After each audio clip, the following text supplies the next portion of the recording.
channel Arpi's World. Those who are new here, this is Arpita. And आज मैं जिस बारे में बात करने जा रही हूँ वो एक obviously motherhood related topic ही है, और जो है वो ये topic है about postpartum depression. Now postpartum depression और baby blues, ये दोनों topic बहुत ही ज़्यादा common है, but they are very different from each other.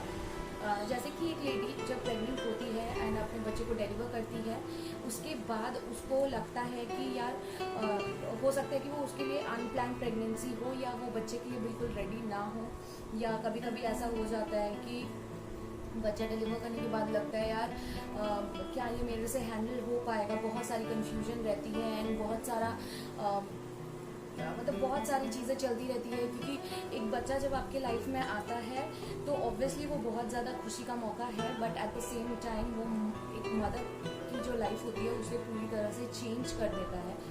तो जो पहले के जो दिन होते हैं जब आपको एडजस्ट करना होता है, वो सिचुएशन को डील करना होता है, तो कुछ लेडीज़ हैं जो कि इस चीज़ को डील नहीं कर पाती है, and that's very much okay, because हर कोई सेम नहीं होता, हर किसी के सर्कमस्टांसेस सेम नहीं होते हैं। तो अगर आप ये फील करते हो कि यार मैंने डिलीवर तो कर दिया है बट अब मैं अकेली पड़ गई हूँ, या मेरा सब कुछ चला जा रहा है, या मेरा काम रुक गया है, क्या मैं अभी भी वैसे ही लगूंगी जैसे मैं पहले लगती थी, क्योंकि प्रेगनेंसी के बाद बॉडी में भी काफ़ी सारे चेंजेस होते हैं, और ये सारी चीज़ें जो होती है ये एक चलती रहती है। क्योंकि ये प्रेगनेंसी जब होता है, एक बच्चा जब दुनिया में आता है, तो बाकी लोगों के लिए ऑब्वियसली वो बहुत खुशी का मौका होता है, बट एक्चुअल सिचुएशन जो डील करनी होती है वो एक मॉम को करना होता है। तो उसके लिए ये सारी चीज़ें काफ़ी नई होती है, और she is not use to all that, तो उसके लिए वो बहुत ज़्यादा डिफ़िकल्ट हो जाता है। और अगर ऐसी सिचुएशन में आपको आपकी पार्टनर का सपोर्ट ना मिले या फैमिली का सपोर्ट ना मिले, तो वो बहुत ज़्यादा और प्रॉब्लमेटिक हो जाता है। तो जब ये सिचुएशन लाइक आपको 2 to 3 वीक्स आफ्टर डिलीवरी होता है, तो इसे प्रेगनेंसी ब्लूज कहते हैं। एंड अगर ये सिचुएशन लाइक आपको ज़्यादा लंबा समय तक चल रहा है, तो ये एक पोस्टमार्टम डिप्रेशन का रूप ले लेता है। अब मैं आपको बताती हूँ कि पोस्टमार्टम डिप्रेशन में क्या क्या चीज़ें होती है, मतलब आपको कैसे पता चले कि ये पोस्टमार्टम डिप्रेशन है ना। पोस्टमार्टम डिप्रेशन के काफ़ी सारे साइंस एंड सिंबल्स होते हैं, जैसे कि आपको हमेशा लगेगा कि आप बहुत सैड हो, ठीक है, आपको लगेगा कि आप बहुत हेल्पलेस फील कर रहे हो, आपकी लाइफ बिल्कुल खाली है, ठीक है, आप अपने बच्चे से डिस्कनेक्ट हो जाते हो, ठीक है, ये आपको फील होगा। जब आपको ऐसा लगे तो बिल्कुल भी मैं बता रही हूँ, बिल्कुल भी घबराने की ज़रूरत नहीं है। आप ये चीज़ कोई भी अपना जो कि आपको लगता है कि ये मेरी बातों को समझेगा, उसे आप शेयर कीजिए, एंड होप कि आप अगर अपनी बातों को बोलेंगे तो आपको बहुत ज़्यादा रिलीफ मिलेगा। और भी काफ़ी सारे साइंस एंड सिंबल्स है इस चीज़ के, जैसे कि आपको हमेशा लगेगा कि यार मतलब आपको हमेशा रोना आएगा, और आपको पता नहीं होगा कि आप किस लिए रो रहे हो, क्योंकि जब एक औरत प्रेग्नेंट होती है उसमें बहुत सारे एक्स्ट्रा हार्मोन्स आ जाते हैं जो कि बिल्कुल प्रेगनेंसी के बाद वो चले जाते हैं, और वो आपकी बॉडी में एक बहुत बड़ा इम्पैक्ट छोड़ जाता है। तो ये बहुत ज़्यादा एसेंशियल है कि आप अपने को समझें। फिर है कि आपको लगे कि यार अगर आप सपोज कोई वर्किंग लेडी है तो आपका काम एकदम से रुक जाता है, आपको ब्रेक लेना पड़ता है, तो ये हो सकता है कि आपके लिए बहुत ज़्यादा चैलेंजिंग हो। प्लस कभी कभी ऐसा लगता है कि एक्चुअली जब प्रेग्नेंट होते हैं इंसान, और जब बच्चा आ जाता है, तो उसके बाद जो होती है मदर को एक प्रॉपर रेस्ट जो मिलना चाहिए, एक ह्यूमन बॉडी को एक प्रॉपर स्लीप को कभी नहीं मिलता है, रात में भी नहीं मिलता है, ना दिन में मिलता है, क्योंकि वो हमेशा वरीड रहती है कहीं मेरा बच्चा दब ना जाए, कहीं मेरा बच्चा गिर ना जाए, या कभी मेरे बच्चे को फीड करना पड़े। अगर वो ब्रेस्ट फीड पे है तो ऑब्वियसली उसे हमेशा फीड करना पड़ता है। तो ये जो सारी चीज़ें हैं, इस चक्कर में जो है बॉडी को रेस्ट नहीं मिल पाती है, उस लैक ऑफ रेस्ट के चलते भी ये सारी चीज़ें हो सकती है। प्लस है कि आपको बहुत ज़्यादा गुस्सा है, गुस्सा है और आपको पता ना चले कि क्यों आ रहा है आपको गुस्सा, हो सकता है कि आप बहुत फ्रस्ट्रेटेड फील करें। तो ये सारा जो चीज़ होता है इसमें आपको तब मेरे मतलब ऐसा सिचुएशन जब आप डील करते हो तो मेरी सलाह ये है कि आप हमेशा किसी ऐसे इंसान के पास जाओ जो आपकी प्रॉब्लम को समझे, वेदर वो आपका पार्टनर हो, आपकी मॉम हो, आपकी कोई फ्रेंड हो, but do share your feelings, because अगर आप ये सारी चीज़ें नहीं बताइएगा तो आगे वाले को पता नहीं चलेगा। और अगर आप एक हस्बैंड है या कोई फैमिली मेम्बर है, तो अगर आपको लग रहा है कि उसकी लाइफ में आपको लग रहा है कि वो उखड़ी उखड़ी रहती है, तो then go and talk to her, उससे बात कीजिए। डांटने से, फटकारने से ये सारी चीज़ें हल नहीं होती हैं। तो ऑब्वियसली ये आपको ध्यान रखना होगा। एंड नाउ बहुत सारी समय में ऐसा होता है, जो कि हम लोग का इंडियन कल्चर है, कि बहुत सारे सलाहकार होते हैं। लाइक आपकी माँ भी आपको सलाह देगी, आपकी सास आपको सलाह देगी, घर में जो काम करती है भाई आपको सलाह देगी, मतलब हर किसी के पास तरह तरह की सलाह है, ठीक है। कि तो ये सारी सिचुएशन जो सलाह होती है ना, ये सारा मतलब जो आपको लगे कि आपको ज़रूरी है वो माना कीजिए बात, बाकी हर चीज़ को दिल से लगाने की बिल्कुल ज़रूरत नहीं है। क्योंकि जब बच्चा आता, हर कोई मॉम बन के पैदा नहीं होती, ऑब्वियसली वो एक एक्सपीरियंस है जो कि हर लड़की आफ्टर डिलीवरी ही फील कर सकती है। एंड अकॉर्डिंग टू उसका बच्चा, उसका जो रहन सहन है वो उस हिसाब से ढल जाता है। नाउ मैं आपको अपनी स्टोरी बताती हूँ। जब मैं प्रेग्नेंट थी एंड जब मेरा बच्चा डिलीवर हुआ तो ऑब्वियसली मैं बहुत ज़्यादा खुश थी, बहुत ज़्यादा हैप्पी थी कि यार चलो अच्छा है। 9 मंथ्स की जो जर्नी है ये, लाइक वो जब बच्चा जो पहला रोता है वो पूरा लगता है कि भाई ठीक है यार, इतना झेलना तो मतलब वर्थ था। बट सून आफ्टर, लाइक जैसे हो गया बच्चा हो गया, उसके बाद 1 मंथ निकल गए, उसके बाद जो गेस्ट थे घर के वो चले गए, ठीक है, मैं अकेली हो गई। तो उस टाइम मुझे ऐसा फील होता था यार कि हर तरह से मेरी जो लाइफ है वो चेंज हो गई है। लाइक मुझे खुद को उतना अट्रैक्टिव फील नहीं होता था।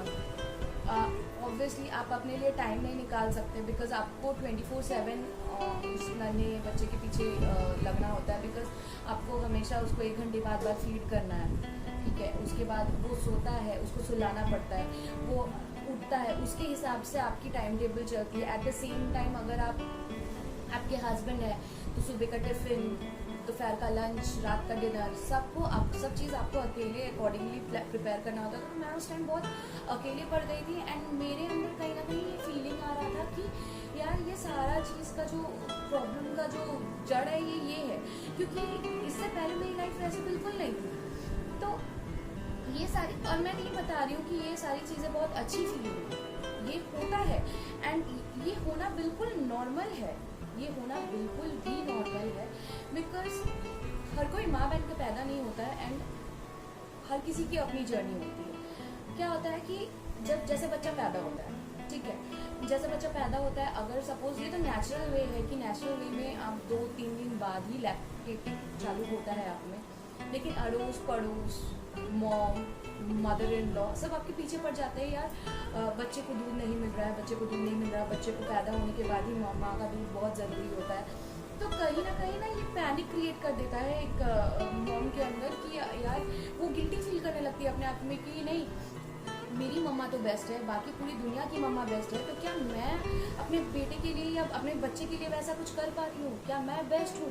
तो ये क्वेश्चन जो है ये सबसे बड़ा जो मुझे लगता है कि सबसे बड़ा रीज़न है एक इंसान को सबसे ज़्यादा डिप्रेस करने के लिए। बाद बाकी कौन ऐसी लड़की है इस दुनिया में जो प्रेगनेंसी के बाद भी बहुत खूबसूरत लगती है। Like I am not talking about the celebrities, but normal ladies जो होती है, कोई ऐसी नहीं होती जो प्रेगनेंसी के बाद भी बिल्कुल वैसी लगे जैसे कि वो पहले थी। ये पॉसिबल नहीं है। हाँ, उसके बाद आप भले वर्कआउट करके वो चीज़ पे वर्कआउट कर सकते हैं, बट उस टाइम के लिए वो चीज़ नहीं होता। और क्योंकि मेरा सी सेक्शन था तो मुझे इस चीज़ को लेकर और ज़्यादा प्रॉब्लम होता था। नॉर्मल डिलीवरी में क्या होता है कि लैक्टेट इंसान जल्दी कर लेता है, लेकिन सी सेक्शन में लैक्टेट करने में भी टाइम लगता है। तो इस चक्कर में बहुत ज़्यादा पैनिक क्रिएट हो गया था, मुझे अपने आप में गिल्ट फील होने लगा था यार, क्योंकि और मेरे बच्चे में सबसे बड़ा प्रॉब्लम ये था कि वो सक नहीं कर पाता था। तो इस चक्कर में भी उसको जो है ब्रेस्ट फीड बहुत उसको 2-3 दिन के बाद उसने मतलब फीड करना चालू किया। तो वो बच्चे को भी सीखने में टाइम लगता है और ये बिल्कुल नॉर्मल है। इस चीज़ को लेके बहुत ज़्यादा वरी होने की बिल्कुल ज़रूरत नहीं है। बाकी वही है कि आपको समझना होगा कि एक्चुअली यहाँ पे क्या होता है कि जब आप ऐसा फील करते हो तो आपको दुनिया भर की बातें सुनने को मिलती है, यार तुम पहली लड़की तो नहीं हो जो मतलब मॉम बन रही है, मैंने भी बच्चे पैदा किए हैं, मेरे भी बच्चे रहे, मुझे तो ऐसा कभी फील नहीं हुआ। तो ये सारी जो बातें हैं ना, ये नहीं होनी चाहिए, बिकॉज हर किसी का अपना जर्नी है, हर किसी का अपना सिचुएशन है। तो ये सारी चीज़ें जो है बिल्कुल अपने एनवायरनमेंट में अगर होता भी है तो अवॉइड करने की कोशिश कीजिए, बिकॉज ये आपको सिर्फ और सिर्फ बुरा फील कराएगा और इससे आपको कोई फ़ायदा नहीं होगा, क्योंकि बोलने वाले तो बोल के चल जाएंगे, बट आफ्टर ऑल डील आपको करना है। तो उस जगह पे आप बात कीजिए, किसी से भी बात कीजिए। अगर आपको लग रहा है कि नहीं ये सारी चीज़ें मेरे साथ जो है नॉर्मल नहीं हो रही है, then you have to take help from the other person. Whether अगर आप मेरे टाइम पे जैसा था, मुझे ये सारी चीज़ें फील होती थी, एंड उस टाइम का प्रॉब्लम भी ये था कि मेरे हस्बैंड का भी काफ़ी टफ शेड्यूल था, तो वो भी घर में बहुत कम रहते थे, तो सारा चीज़ मेरे पे अकेले पड़ जाता था।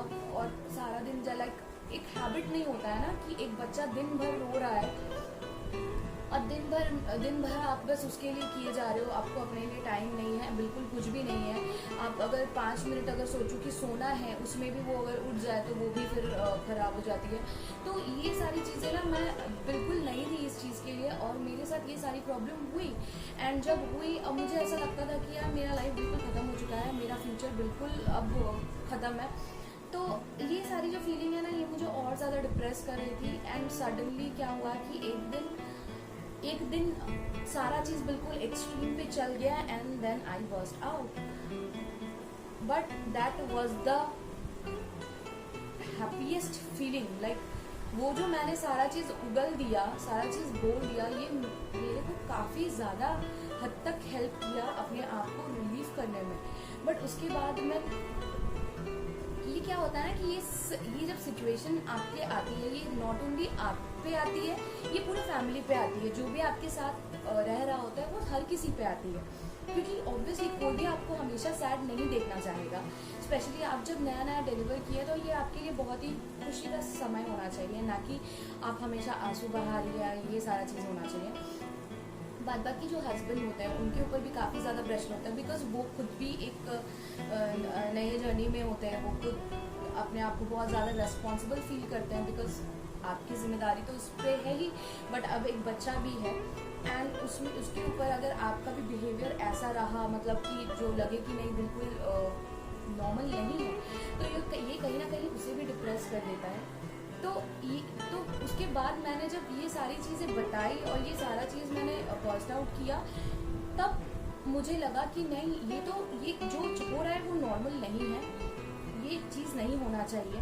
एंड उसके बाद मैंने सोचा कि क्या ख़राब हो रहा है मेरे साथ। इस चीज़ में जो सबसे बड़ा प्रॉब्लम है कि वुमेन स्टार्ट जजिंग यू, जो कि खुद एक माँ बन चुकी है, उसका खुद का बच्चा है, वो भी आपको जज करती है। अरे प्रेग्नेंट के बाद तो तुम बहुत मोटी हो गई, अरे तुम्हारा तो बहुत ज़्यादा हेयर फॉल हो रहा है, तुम्हारा चेहरा अब वैसा नहीं रहा, कालापन आ गया है, ये है वो है। And they start making you feel कि यार सब कुछ ख़राब हो रहा है तुम्हारे लाइफ में। तो वो चीज़ों को बिल्कुल इग्नोर करने की कोशिश कीजिए। और जैसा ये सारा चीज़ होने लगता है ना, ये बहुत ही वर्स्ट सिचुएशन हो जाता है एक लेडीज़ के लिए। उसके बाद जो मैं अपना केस बता रही थी कि जब मुझे लगा कि ये सारा चीज़ अब बहुत बुरा हो रहा है, तो मैंने फिर एक दिन बैठ के सोचा कि यार क्या प्रॉब्लम है, क्यों मेरा फ्यूचर ख़राब हो रहा है, क्यों मुझे लग रहा है कि नहीं सब चीज़ यहीं पे ख़त्म है, क्यों ऐसा हो रहा है। बहुत सारी माएँ हैं कि जो काम करती है, काम बच्चों के मतलब बच्चे हैं फिर भी काम करती है, बहुत सारी लेडीज़ ऐसे भी है जो बच्चे होने के बाद अपना करियर अचीव करती है। तो मेरे साथ ऐसा क्यों नहीं हो सकता? मैं खुद को इतना डिप्रेस क्यों कर रही हूँ? ये क्यों के चक्कर में देन आई थॉट कि नहीं, अब बहुत हो गया, अब मुझे ये चीज़ को हटाना है, ये चीज़ बिल्कुल नहीं आने देना है। एंड उस दिन के बाद से I started enjoying my motherhood. Obviously मुझे उसके बाद मैं अपने बच्चे के साथ ज़्यादा टाइम स्पेंड करने लगी। टाइम तो स्पेंड कर रही थी, बट एक होता है कि आप अपने मन से टाइम स्पेंड कर रहे हो और एक आप रेस्पॉन्सिबिलिटी से टाइम स्पेंड कर रहे हो। तो पहले का जो टाइम स्पेंड था वो एक रेस्पॉन्सिबिलिटी था कि नहीं, उसके साथ करना है, ये मेरा ड्यूटी है, ये मेरा रेस्पॉन्सिबिलिटी है। बट अब जो मैं कर रही थी, ये मैं मन से कर रही थी कि नहीं, ये बच्चा मेरे लिए आया है दुनिया में, इसको संभालना मेरा काम है। सो वो फीलिंग जब आ जाती है तो फिर मैं अपने बेटे के साथ फिर ज़्यादा टाइम स्पेंड करने लगी, उसके साथ खेलने लगी, उसके साथ कोशिश करने लगी बात करने की। And he used to he used to make faces, he used to do things, silly things, जो मुझे बहुत ज़्यादा मज़े आने लगे उसके बाद। एंड धीरे धीरे ये चीज़ मैंने वर्कआउट किया एंड ये चीज़ ख़त्म हुआ। बट हर किसी का सिचुएशन सेम नहीं होता है। अगर आपको लग रहा है कि ये चीज़ ख़त्म नहीं हो रही है, then do take help of the health care provider. Doctor की मदद लें। एंड कभी कभी ये सिचुएशन में हो सकता है कि आपको मेडिसिन लेना पड़े, या अगर आपका सीवियर डिप्रेशन है तो आपको थेरेपीज़ वगैरह के लिए जाना पड़े। But that's normal. डिप्रेशन होना पागलपन नहीं है, एंड ये बहुत ही कॉमन है, ये हर किसी को हो सकता है। लाइक 80% ऑफ वुमेन जो है ये इस चीज़ को फील करती है, इस चीज़ से गुजरती है। लेकिन यस, मेरे टाइम पे ऐसा कोई भी नहीं था जो इस बारे में बात कर सके या मुझे इसके बारे में समझा सके कि नहीं यार, ये सारा ये भी कुछ होता है। तो बेबी एसेंशियल्स, ठीक है, हॉस्पिटल बैग, ये वो हर कोई जानता है ये सब के बारे में और हर कोई प्रिपेयर्ड रहता है। लेकिन उसके बाद क्या, जब आप बच्चे को डिलीवर कर दे, व्हाट्स अबाउट योर फीलिंग, तो वो सारी चीज़ों पे ध्यान कोई नहीं देता है। तो मेरी ये कोशिश थी कि मैं इस चीज़ को लेके बात करूं। एंड बहुत सारी ऐसी माएँ हैं जो इस चीज़ से गुजर रही है, तो उनके लिए मैं यही कहना चाहूँगी कि बात कीजिए, पार्टनर से बात कीजिए। अगर आपको वैसा सपोर्ट नहीं मिल रहा है, क्योंकि बहुत सारे मतलब इंडिया में ये चीज़ की बड़ी प्रॉब्लम है कि जब आप ये सारी चीज़ें किसी को बताने लगो ना, तो फिर वो अलग अलग की टॉन्ट मारने लगता है, भले वो हस्बैंड ही क्यों ना हो, कि यार मैंने तो इतने लड़कियों को प्रेग्नेंट होते हुए देखा है, तुम्हारा तो केस अलग ही है, बच्चे को लेके कौन ना खुश रहता है, ये वो। बट अगर आपका हस्बैंड ऐसा है या अगर आपका पार्टनर ऐसा है, तो आप अपनी मम्मी से बात कीजिए, आप अपनी फ्रेंड से बात कीजिए, या आपको अगर कोई सोल्यूशन नहीं मिलता है, आप सोशल मीडिया की हेल्प लीजिए। सोशल मीडिया एज इन कि आप यूट्यूब में जाइए, यूट्यूब में देखिए, यूट्यूब में समझिए। आजकल हर चीज़, हर डेटा, हर जो टॉपिक होती है वो यूट्यूब में रहती है। एंड इस चीज़ को लेके आप देखिए, सोचिए, एंड अगर आपको लगे कि आप इस पे खुद से वर्कआउट कर सकती है, देन स्टार्ट इट। और एल्स अगर आपको लगता है कि नहीं, you need a medical help, then obviously आप मेडिकल हेल्प लीजिए। इसमें शर्माने की कोई बात नहीं है। एंड मैं ये उन लड़कों के लिए भी बोलना चाहूँगी, उन पार्टनर्स के लिए भी बोलना चाहूँगी, या उन फैमिली मेम्बर्स के लिए बोलना चाहूँगी कि अगर आपको कोई लगता है कि ऐसा है घर में जो दूसरों की तरह यूजुअल बिहेव नहीं कर रहा है, उसे टॉन्ट और बाकी की बातें सुनाने के बजाय उसके साथ बैठिए, उसके साथ प्रॉब्लम का सल्यूशन निकालिए।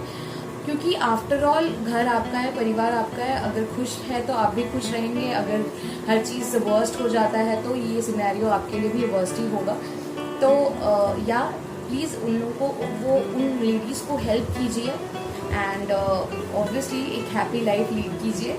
आज के लिए बस इतना ही। अगर आपको मेरा वीडियो अच्छा लगा हो तो ज़रूर से लाइक, शेयर एंड सब्सक्राइब ज़रूर कीजिएगा। एंड आपको ये वीडियो कैसा लगा ये नीचे कमेंट सेक्शन में ज़रूर बताइएगा। एंड अगले वीडियो में फिर मिलते हैं। Till then bye bye.